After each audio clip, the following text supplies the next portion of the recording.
Hey guys, here's the part where I made the stencils. I used the plaid stencil burner. I never used it before, so it was kind of trial and error. So I'm going to show you a little bit of it, but most of it's going to be sped up. Essentially, all you do is take the stencil blank, which you can get at any craft store, mark out your design, and then you're just going to trace it like you would tracing paper or something like that, I guess. The speed at which you move the stencil burner is a little tricky. You kind of slow, but not too slow, and in an even motion, which I didn't do very well. I had a lot of lumps and bumps in my stencil. It looks like on the video that I am drawing a straight line, but I'm really not, so I don't know. After I finished cutting the stencil off, there's a bunch of strings and all kinds of stuff hanging off. Plastic does that when it burns, so I guess that's kind of normal. I don't know. Like I said, this is my first time ever making a stencil, so I probably shouldn't have videotaped all my janky messes. But I tried to pull off as much of it as I could, and then I kind of went back over the whole thing with the stencil burner again. FYI, I have a white piece of paper and then a piece of glass and then the stencil blank, so that's the white that you're seeing is just underneath a piece of glass.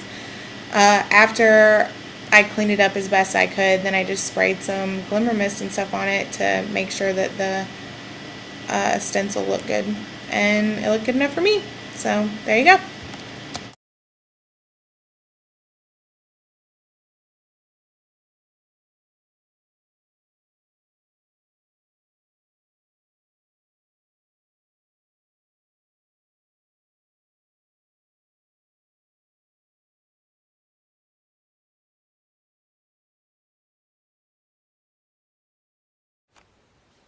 Happy Wednesday! Time to make a journal. Okay, so this whole color palette started with these Tulip Soft Fabric Paint. I've never used them before, so I thought it was a good idea. These are the colors that came in the package.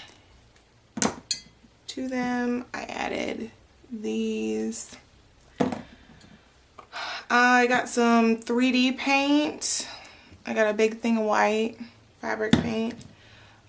Fabric painting medium. That sounded like fun. Some folk art fabric paint. It was cheaper than the tulip. And then I have a bunch of, let's see if you can see them.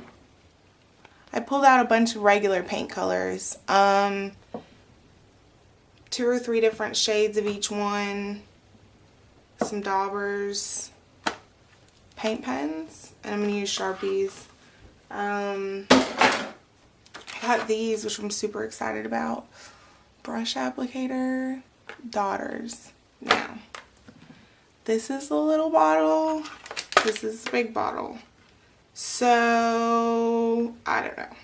I'll probably just dip the end in it, but we'll see.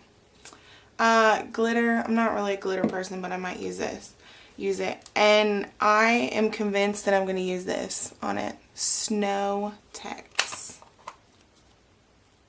Yep, still good. I've had it for 100 years.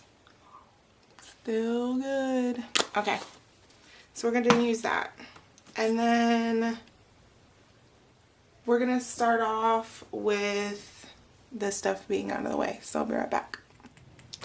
Okay, today we're going to make the backgrounds, so you need some kind of palette. This is palette paper. You can use trash. It doesn't matter. Watercolor paper. This is 12 by 18, cold pressed, 140 pound. I like it because of how thick it is. I put a lot of water, and that's just what, I don't know, it's what I like. Then I cut some pieces of duck cloth or canvas or something, 5 pieces. I am going to just work on this entire stack like this and then set them on the floor when something needs to dry and then go on to the next one. So it's just going to be like power paint, mess, let's go. That's what we're doing today. Are you ready for that? Mess. Okay. So let's get started.